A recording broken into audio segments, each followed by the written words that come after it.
Fjalët e fundit që më ka thënë ka qenë ma pos të voglën. Ma pos të voglën dhe kaq. Kjo ishte përshëndetja e fundit. Dhe ai ka qenë vendimi më i vështirë i imi ndonjëherë që unë të ndahesha nga Mila imi dhe nga vajzat dhe të rrija me mamin sepse doja të shpëtoja mamin. Sot na ka përgatitur një surprizë Mila ime.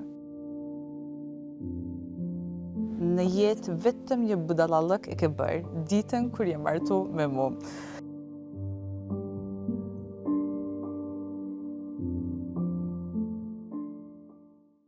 Të nderuar shikues, kënaqësi të takohem edhe këtë javë në emisionin Zgjohu, këtu në kanalin zyrtar të Infokusit, ku kemi kënaqësinë të kemi sonte një mysafire shumë të dashur të publikut shqiptar, e cila për herë të parë do të ndaj përvoja shumë personale edhe interesante nga jeta e saj personale. Kënaqësi të kemi në studio Edlira Çefalia Zeka. Edlira, shumë faleminderit se pranove ftesën të jesh pjesë e emisionit Zgjohu. Është një ftesë që ka ardhur ka shumë kohë, por që më në fund u bëm mbar ta bëjmë këtë me gjithë vështirësitë e veta teknike dhe jo. Po besoj që tash ja ka vlerë gjithë kjo pritje.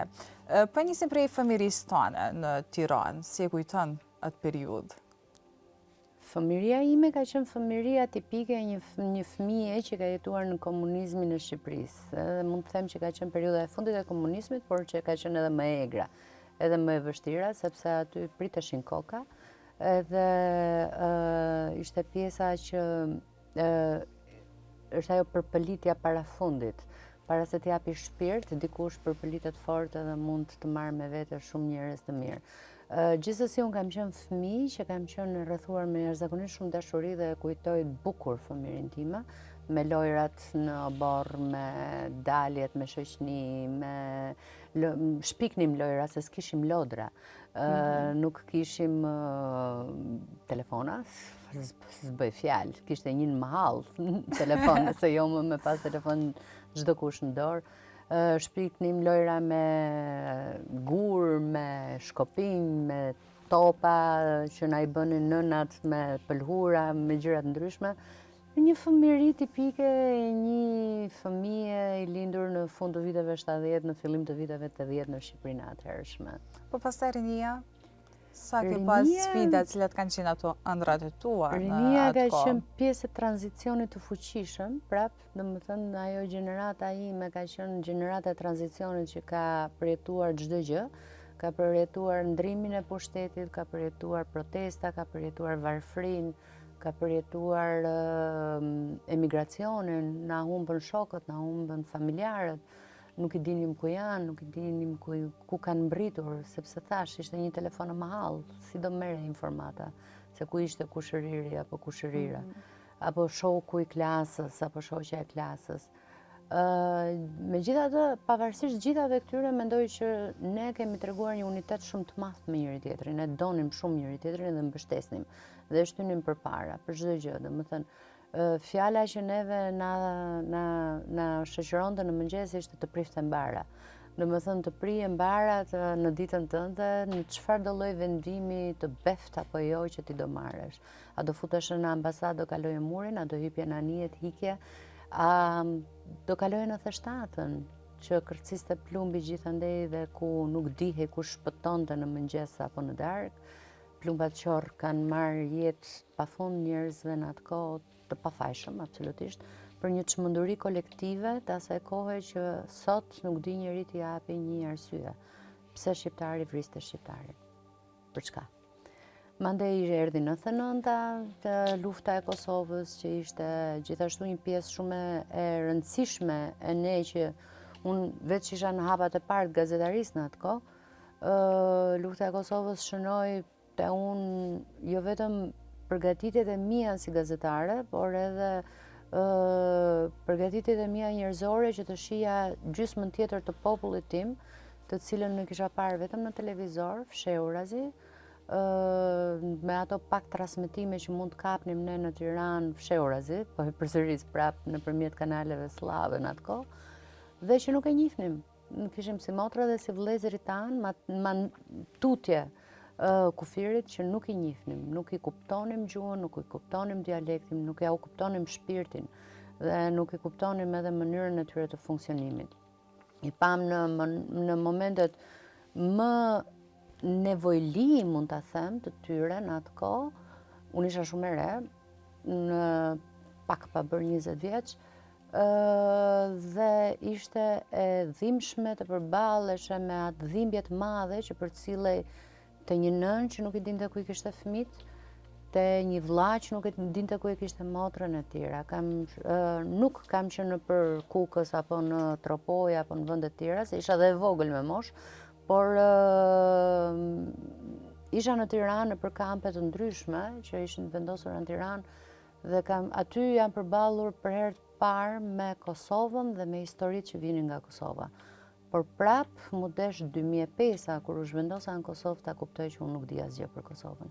Pavarësisht se kisha vite që e ndiqja. Por e ke pas ndonjë periudhë kur je ndjerë zhgënjur, e humbur, ke mendu me u dorëzu, pse ka pas shumë sfida në atë kohë, aq ma pak edhe për gratë që kanë vendosur me ndjek shkollimin, karrierën, nuk ka qenë as pak e lehtë. Asnjëherë s'është e lehtë për një njeri që ka ambicjet e vetja. Nuk ka rëndësi është vajza, është djalë. Një njeri që ka ambicjet e vetja synon t'i arrijë ato ambicje, punon t'i arrijë ato ambicje. Dhe sigurisht që padrejtësitë janë ato që të zhgënjejnë më së shumti. Ato stërkëmcat, intrigat, apo ato tejkalimet pa merit që mund të bëhen në ambiente të ndryshme të punës. Unë jam prej 98-ës gazetare, isha fëmijë kur kam filluar gazetare, nuk e dija çfarë ishte gazetaria. Dhe mendoja, jam rritur në një familje dhe ashtu po i rris dhe fëmijët e mi, që kur punon fort, e drejta mbizotron dhe e vërteta del në pa. Po kur ka periudha ku ti përballesh me padrejtësi të vazhdueshme, atëherë normal që thyhesh. Por gjithmonë është ajo pjesa what doesn't kill you make you stronger, kështu që ajo që nuk të vret të bën më të fortë, njeriu fiton ca mekanizma të vetvete për me i tejkalu këto sfida, për me i mitigu, edhe për me mbrite synimi vet, duke lënë çdo keqe mas edhe okay, ose si ishte thënë, si ishte momenti, si ishte fati e tjera me radhë. Por po, sigurisht që ka pasur shumë sfida të tilla, absolutisht shumë, por që ja ku jemi sot. Pjesa më e madhe me rëndësi është arritjet, jo zhgënjimet. Mirë, Elira, ne në emisionin zgjohë gjithmonë sjellim histori të ndryshme, të cilat sado pak publiku mundet me gjetë veten. Po ndalemi pak edhe tek një pjesë goxha dhëmshme, e di që nuk është e lehtë të flasësh edhe për humbjen e babait, sepse ka dikush aq fort i përjeton këto dhimbje sa që njerëzit shpesh herë ndalen, nuk e gjejnë forcën për me i tejkalu edhe për me vazhdu përpara. Po ju si e keni përjetuar këtë?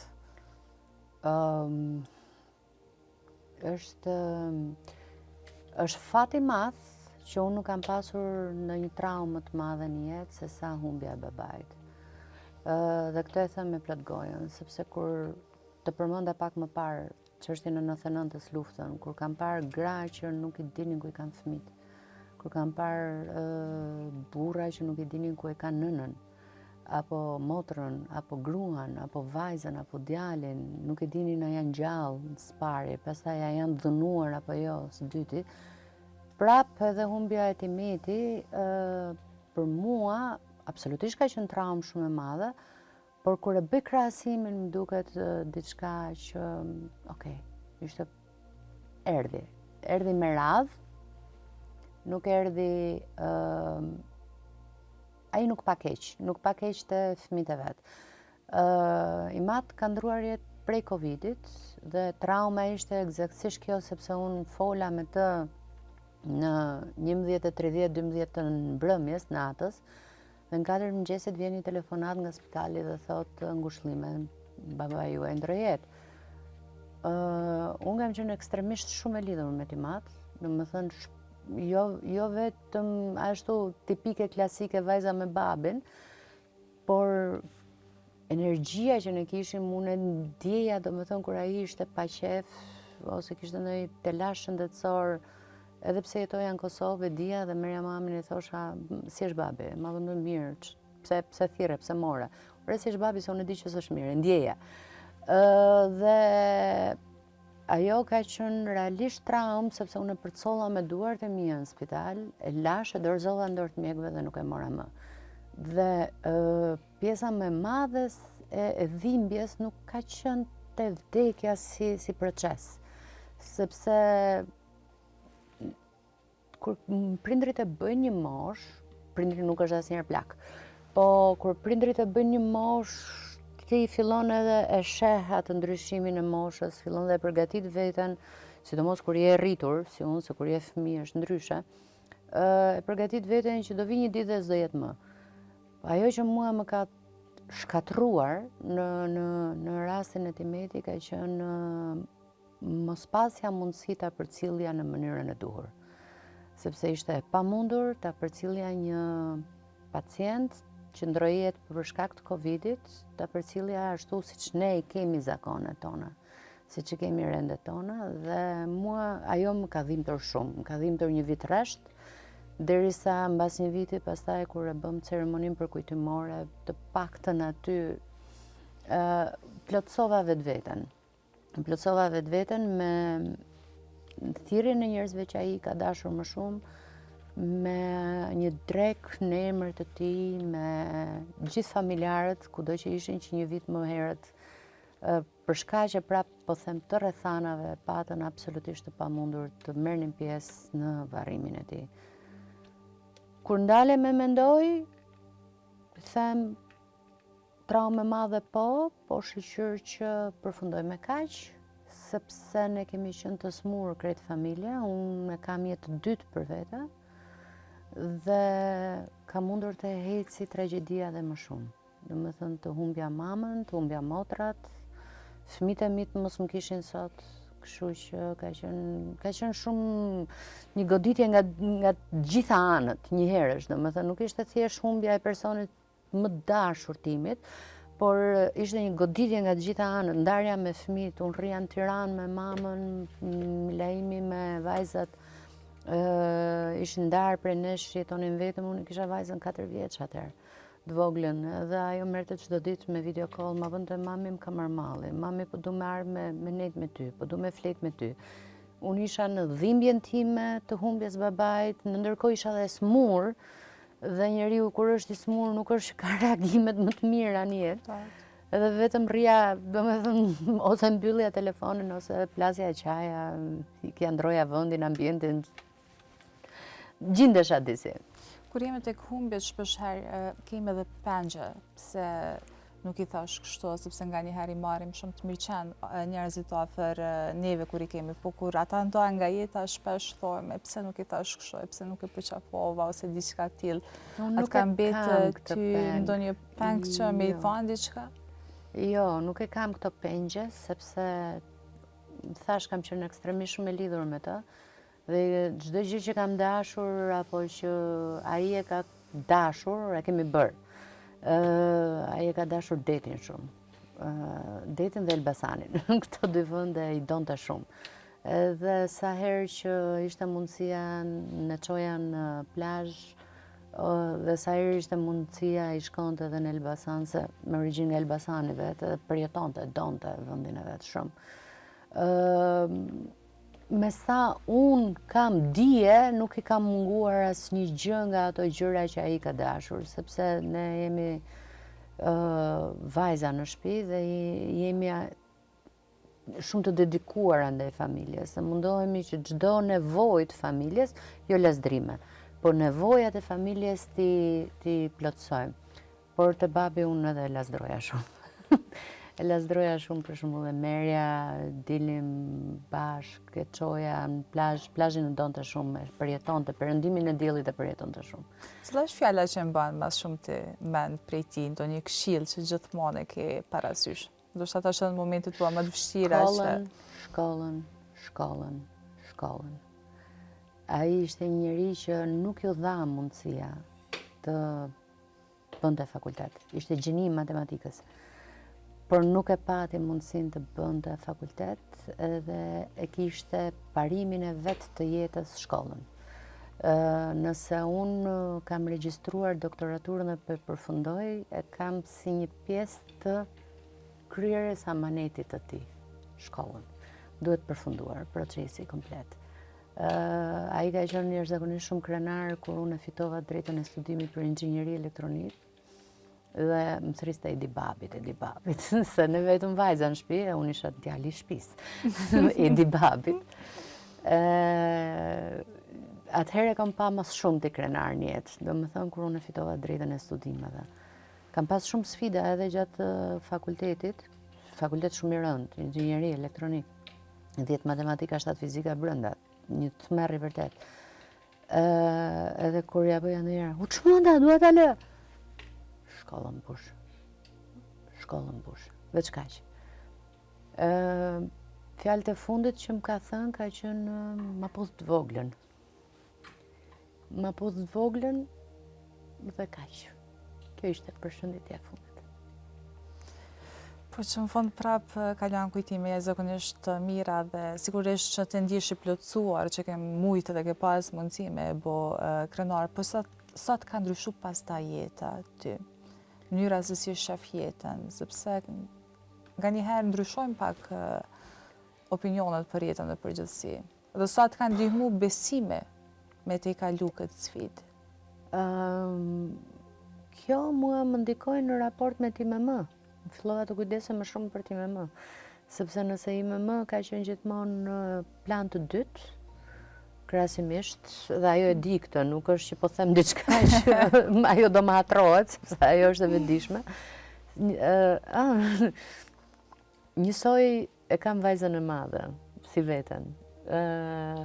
Ema shastiset mbas Milaimit. Dhe kur më pyet dikush për shembull a të vjen keq, i them jo, nuk më vjen keq se kështu kam qenë unë. Dhe e di, domethënë që e ka të brëndshme, nuk është që e bën për inati, nuk është që e bën për karakteri. Është thjesht ashtu e ndjen dhe e bën. Në momentin që babi ndroi jetë, mandej mami u diagnostifikua prap me Covid dhe ishte momenti që ishte një periudhë pa njohuri totale dhe duke mos pasur dije, duke mos pasur njohuri, ti edhe gabon. Dhe ai ka qenë vendimi më i vështirë i imi ndonjëherë që unë të ndahesha nga Milaimi dhe nga vajzat dhe të rrija me mamin sepse doja të shpëtoja mamin. Dhe kjo ka qenë vendimi që unë i thash Milaimit, unë njërin e humba, nuk ma mban trurit ju humb të dy. Kështu që unë do rri dhe do kujdesem sa të mundem për mamin.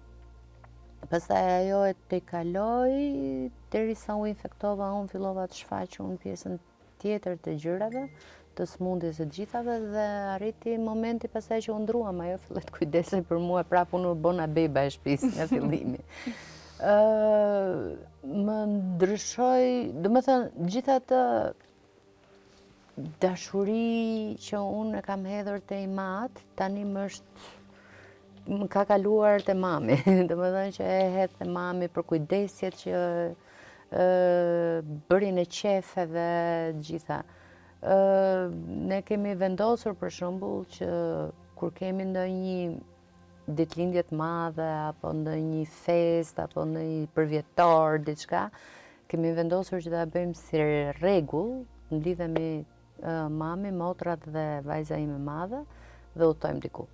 Nuk duam dhurata të shtrenjta, nuk duam varse, bryzylyk, ora, lulra, gjëra, tesha, që ti mund t'i bësh çdo ditë, nëse i ke kushtet ekonomike, por një udhtim të shkurtër 2 ditor për të krijuar kujtime të bukura së bashku, sepse sot jemi, nesër s'jemi. Këto janë dhuratat më të mira që mundemi me ambon në jetë. Momentet e bukura, kujtimet e bukura. Ato shakat pa krip, ato ngucjet e këqija, ato zënkat e vogla, sepse jemi karaktere të ndryshme. E kanë edhe ato lezetin e vet, shpesh. Kanë absolutisht lezetin e vet dhe rrim pastaj një vit duke qeshur me ato batutat që i kemi thënë gjatë atyre 2 ditëve. Mirë, Elia tash po ndalemi me patjetër, pak edhe tek pjesa e Milaimit, se si u njohët. Si mund të mungonte kjo? Si u njohët me Milaimin? Unë isha gazetare, në televizion punoja fort, atëherë isha kryeredaktore lajmesh në Alsat në Shqipëri, në ndërkohë dilja në ekran çdo ditë. Dhe ai e kishte ndarë mendjen, do vinte do e takonte këtë gocën edhe do më bënte për grua, që ditën e parë më propozoi do jesh gruaja ime dhe ja ku jemi. Kur më pyesin në shaka njerëzit, më thon kur i the po, i them akoma si kam thënë po. Vazhdon është në test, edhe mbas 2 fëmijëve e kam mendën. Po si është Milaimi si bashkëshort, sa është i përkushtuar në familje, sa e shpreh atë dashurinë ndaj teje, sa është surpriza, ka intervistë që nuk e shpreh. Milaimi është tjetër gjë në shtëpi nga sa është në media. Në media Milaimi njihet për karakteri fort, pa qime në gjuhë, që ta thot të fundit edhe nuk e vret mendjen për atë pjesë. Në shtëpi është tjetër gjë. Është një babash shumë i mirë për vajzat, me kritika konstruktive. Ajo që ngre zërin është pijam unë. Milaimi është ai që e ul. Mirë, Ani, okej, hajde, dakord, hajde, qetësohemi, kryjmë edhe këtë. Mos i përtit kësaj radhe vajzës. Hajde se gabojnë njerëzit. Prandaj edhe vajzat shastisen mbasi. Domethënë se unë jam ajo me stopës në dorë, unë jam polici keq, ai është polici mirë. Nuk është tipiku i burrit shqiptar që do tavolinën shtruar, teshat në hekur e gjitha më radhë. Edhe për shkak të jetës që ne bëjmë, që është një jetë jashtëzakonisht shumë aktive dhe nuk ndodh. Edhe e kuptonin janë tjetër me qenë si në dy pjesë mediave. Absolutisht po. Unë i kam thënë Milajmit çfarë do lloj profesioni të kishte pasur gruaja jote, përveç se gazetare, nuk do të kishte mundur të të kuptonte. Do ishte pa mundur ta kuptonte atë nevojën tënde që ti jepësh makinës dhe të shkosh në filan vend se atje po bëhet situata. Madje ka qenë vajza e madhe, na pati bërë si batut kur u bë Banjska, dhe ishte ditë diel, ne ishim duke ngrënë drekë edhe një moment hap Milaimi telefonin dhe dalin lajmet. Tha pas ka kërcit Mitrovic Veriut. Edhe emën si tani e mbaj mend ishte duke pirë ujë, prit një sekond tha e pi ujin dhe ja bëri tha se mos po çojeni ju 2 me shku atje, tha se e keni zakon ju, veç që leni sa në të shkut. Edhe nisën. Edhe u nisët tha se ka dalë, tha, ka tjerë. Realisht këto janë sfidat e punës tonë, që nga njëherë dhe momentet më të lumtura në familje detyrohemi me lanë dhe thjesht me qenë ato ku duhet. Hipën makinës edhe hike, edhe kaq, përfundoi gjëja, edhe Milaimi që i thoshte, po pse bre, çfarë problemi ke ti qetë, shkon baba ti raporton.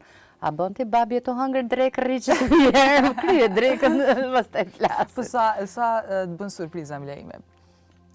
Sepse meshkujt shqiptarët nuk janë shumë edhe. Jo, nuk është njeri i surprizave, zakonisht për vjetorët edhe ditëlindjet ja kujtojnë shoqër mu rritën gocat. Mu rritën gocat dhe ja tregojnë ato tani, mami ka ditëlindje, ke për vjetorin e martesës, ja kujtojnë ato, kështu që kujdeset kur ja kujtojnë ato, ose ja u lë atyre të bëjnë ato çfarë kanë dëshirë. Mirë, por sot ta ka përgatit një surprizë Milaimi. Mua? Wow. Po. Ç'ishte kjo? Hajde. Nuk ka qenë letë me bind, por që e ka shkruar një letër jashtëzakonisht mirë për ty, saqë edhe ke stafi kur e kemi lexuar kemi thënë, "Okej, ndoshta prej gjithëve kishim prit një letër të tillë, por jo dhe prej Milaimit." Jo, që ka vërtet surprizë, okej. Kur do të transmetojmë emisionin jo për ditëlindje? E dashur Aida, ty të kam takuar në momentin më të vështirë të jetës time. Të kam takuar në kohën kur më kishte humbur dashuria, motivi, rruga, thjesht më kishte humbur Milaimi.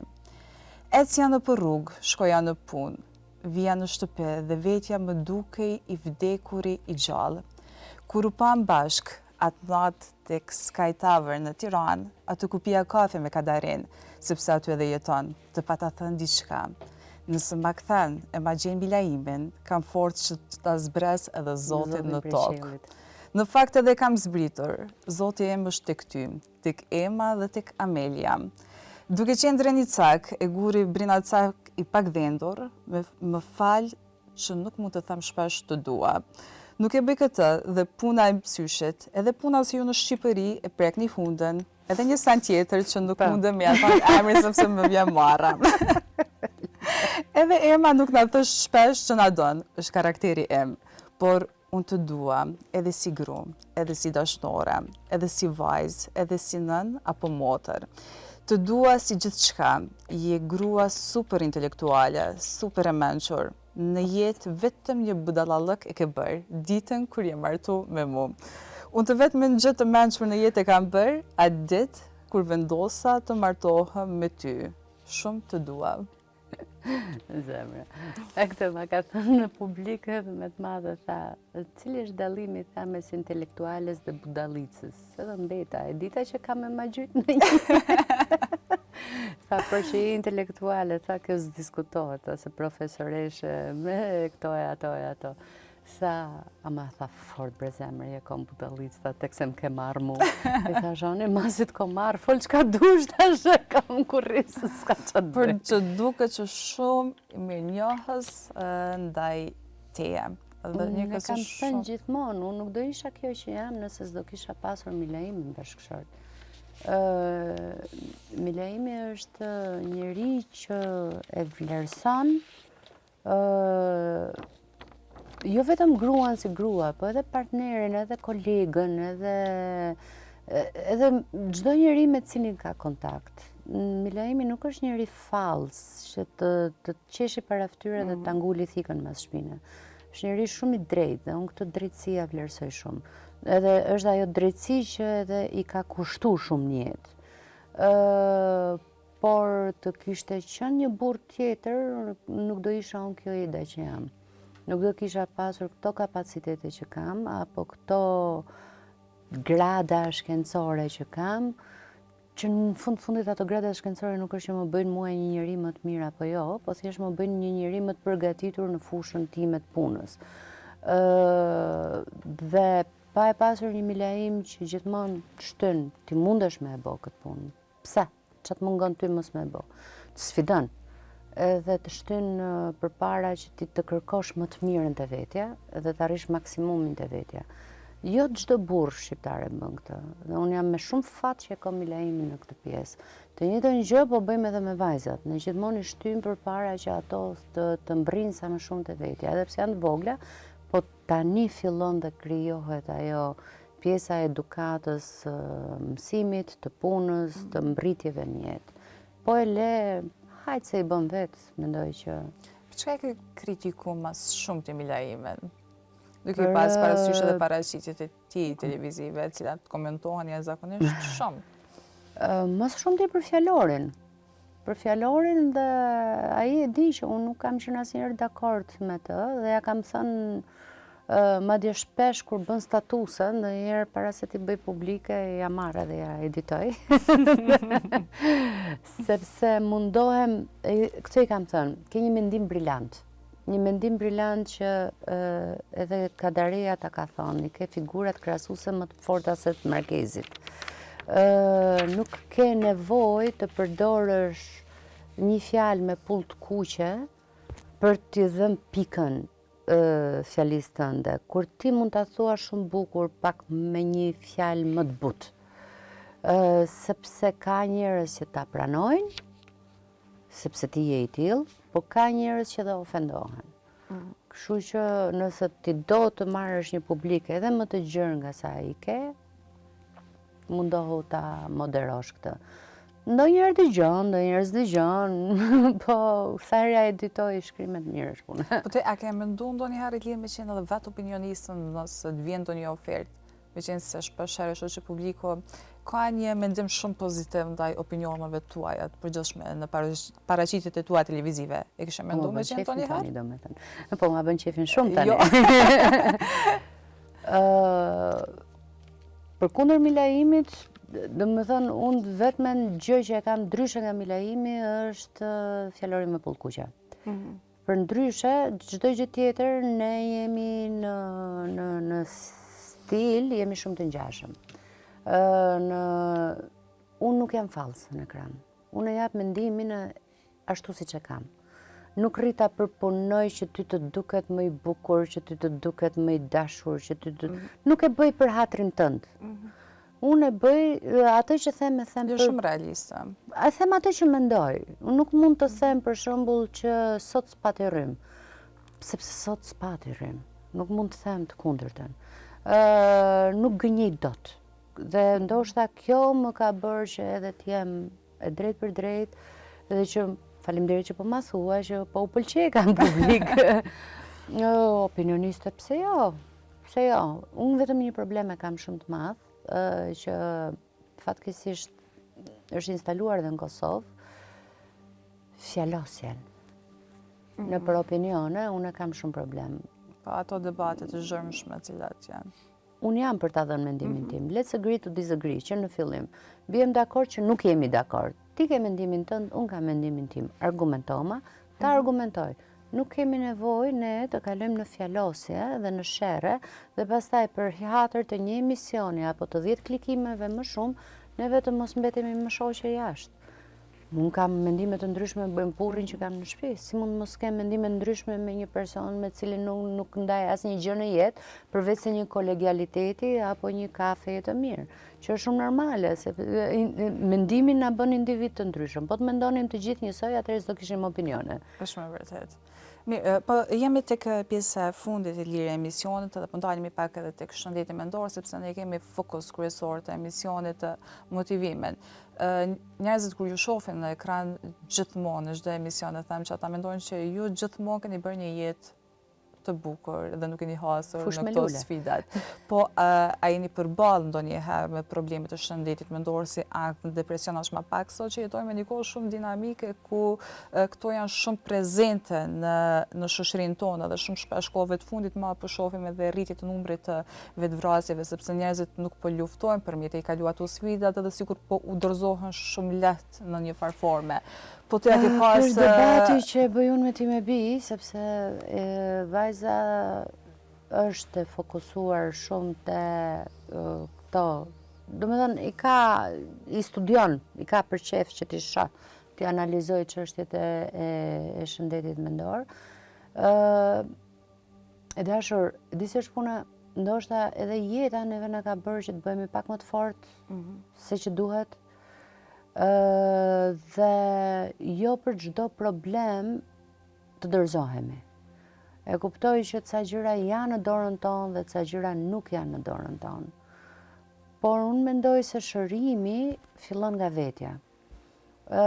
Në momentin që unë kam biseduar pak më parë për traumën e Timeti, po të mos isha marrë me veten time, ende s'do i kisha t'i kaluar. Mua ende sot më mbushen syt me lot. Dhe është shumë normale sepse është njerëzore të dhëmbi një person që ti e ke dashur shumë.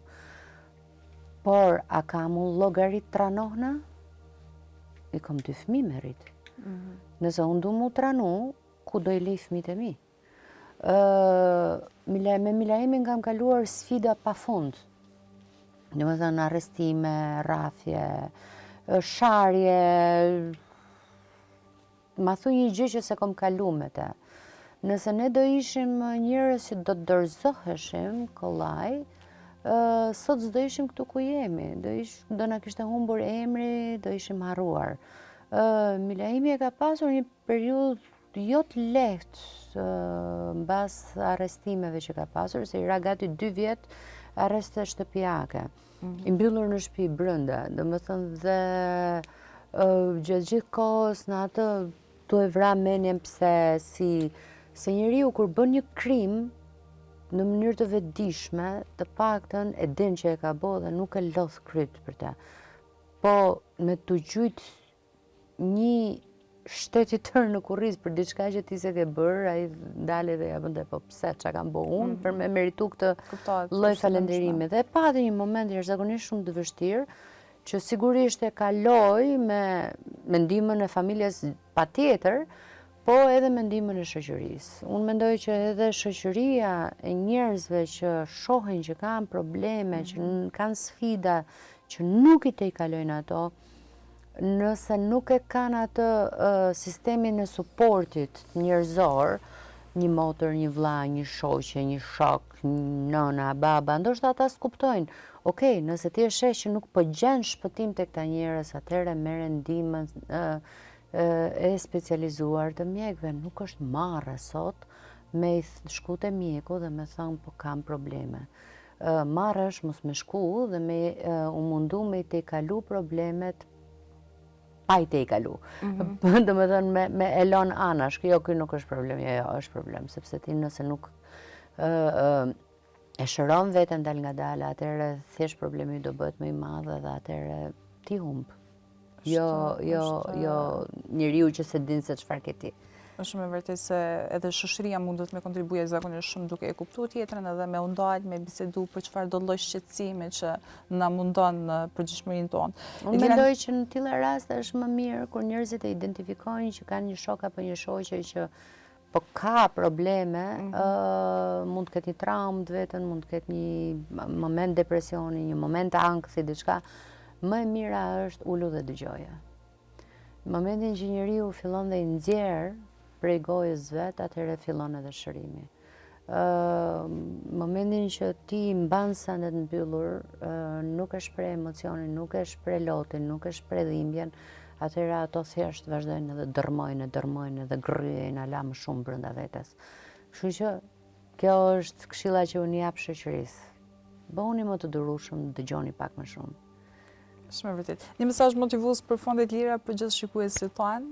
Duajeni veten shumë? Duajeni veten shumë, duajeni tjetrin shumë. Kur ka dashuri nuk ka humbje. Një mesazh që zakonisht i bukur. Elira, të falenderoj shumë që ishe pjesë e emisionit Zgjohu për gjitha këto historitë tua personale dhe këto këshilla motivuese që i ndave me ne. Faleminderit Era që më thirrë. Atëherë të nderuar shikues, arritëm në fund të këtij emisioni, si çdo herë falenderojmë partnerët tanë, të cilët janë çdo herë me ne, Ujin Miros, Poliklinikën Shoqës si dhe Spitalin Anadem. Gjithashtu falenderoj edhe butikun Luxury Fashion, i cili përkujdeset gjithmonë për veshjen time. Ne shihemi të shtunën tjetër me plot surpriza dhe emocione të tjera. Natën e mirë, mirëmbëjtje.